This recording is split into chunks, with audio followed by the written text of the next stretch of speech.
پرۆسەی پەروەردە و فێرکردن لە هەرێمی کوردستان تووشی چەندین کێشە بووە بەهۆی کەمتەرخەمی چەند ساڵەی حکوومەت و دواتریش هاتنی پەتای کۆڕۆنا کێشەکان زیاتر تەشەنەیان کرد. بەپێی دوایین ئامار کە ڕاوێژکارێک لە وەزارەتی پەروەردە ڕایگەیاندووە لە هەرێمی کوردستان 3900 باڵەخانە وەک قوتابخانە هەن، بەڵام 6000 شەفتی دەوامکردنی قوتابیانی تێدا دەکرێت. لەو نێوەندەشدا 3000 قوتابخانە 3 شەفت دەوام دەکەن و هەندێکیشیان 4 شەفت دەوامیان تێدا هەیە. ئێمە 6000 زیاتر قوتابخانەمان هەیە، بەڵام 3900 بینامان هەیە. کەواتە ئەوە تەمان کورد نەبێتەی ناگا، کەواتە ئێمە لە هەر بینایەکدا زیاتر لە دەوامێک هەیە. بەلای کەم 2 دەوام هەیە، دەتوانم بڵێم نزیکەی 300 قوتابخانەش 3 دەوامی تێدا هەیە، 5 قوتابخانەش یان 4 قوتابخانە 4 دەوامی تێدا هەیە.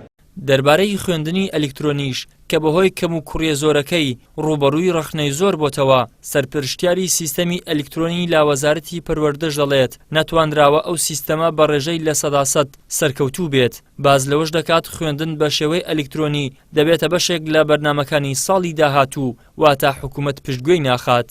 ئێمە ناتوانین بڵێن خوێندنی ئەلکترۆنی لە هەرێمی کوردستان شکستی هێنا یاخود 100% سەرکەوتوو بوو، بەڵام ئەتوانین بڵێن تا ڕادەیەک سەرکەوتوو بووە و باشترین شاید حاڵ لەسەر ئەوە ئەنجامەکانی پۆلی 12 بوو کە دەرهات بوومان نمرە قوتابەکانمان بینی کە قوتابخانە حکوومیەکان کەوانی خوێندنی ئەلکترۆنیان دەخوێن هەموو نمرەکانیان لە یەکەمەکانی هەرێمی کوردستان لەو قوتابیانە بوون.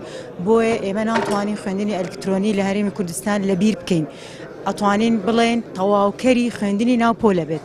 خوێندنی ئەلکترۆنی بەردەوامە، بەڵام 100% لەوە ناچێت بەردەوام بێ بڵێن خوێندنی ئەلکترۆنی احتیما دەکات سەر خوێندن احتیما دەکات سەر خوێندنی ئەلکترۆنی، بەڵام تەواوکەری خوێندنی ناوپۆلە بێ بۆ قوتابیانی بەڕێز. ڕێکخراوە قوتابی و خوێندکاریەکانیش پێیان وایە بە ئەلکترۆنیکردنی سیستەمی خوێندن و کەمکردنەوەی پرۆگرامی خوێندن بە دوو کێشەی هەنووکەیی دادەنرێت کە قوتابیان لە ڕووی ئاستی زانستیانەوە بێهێز و لەرزۆک دەبن کە ئەمەش گرفت بۆ دواڕۆژی قوتابیان دروست دەکات. پرۆسەی پەروەردە لە کوردستان بە سەلماندن و بە شاهدی هەموو لایەک تقریبا ئەوەیە کە بەڕاستی لە ڕووی پەروەردە و لە ڕووی زانستیەوە لە دەرماندایە و بەداخەوە بەتایبەتی لەو کۆتاییانە کە ڤایرۆسی کۆڕۆنا بەسەر ناوچەکان داهات، ئەوە بە یەکجاری تقریبا توانی پرۆسەی پەروەردە پەک بخات. لێکەوتەی سلبی لە بواری سیقە و متمانەی هاوڵاتی و قوتابی ئێمە بۆ سیستەمەکە دروست کرد. بۆیە دەبینی قوتابی ئێمە بە شێوەیەکی گشتی احتیماماتی و گرنگی و ڕادەی متمانەی بەم سیستەمە زۆر لاوازە، خێزانی کوردی ڕەتیەکاتەوە. ئەمە پێمانەڵێ لە ڕادەی متمانەیە بێگومان لێکەوتەی سلبی دروست کردووە و نەیتوانی جێگە و پێگەی خۆی دروستکە. لە بەرامبەرەوە شاو بە شەوانانی کە تەرکران لە ڕابردووە بێگومانەوە سەرمایەکی معریفی و زادەی فێربوونی قوتابی بوون، ئێستا لابراون تەرکران قەرەبووکردنەوەیان زۆر ئەستەمە نەوەیەک دروستە بێ کە دەرهاویشتەی ئەو 2 ساڵ و قسوورەی ڕابردوو بێگومان لە ڕووی معریفیەوە بۆ ئایندەی ئەم وڵاتە نەزۆک و لەرزۆکە بێت. لە ماوەی ڕابردوودا ڕێکخراوە قوتابی و خوێندکاریەکان هۆشداریاندا بوو لە ئەگەری سەرنەکەوتنی خوێندن بە شێوەی ئەلکترۆنی، بەڵام گویان لێ نەگیرا.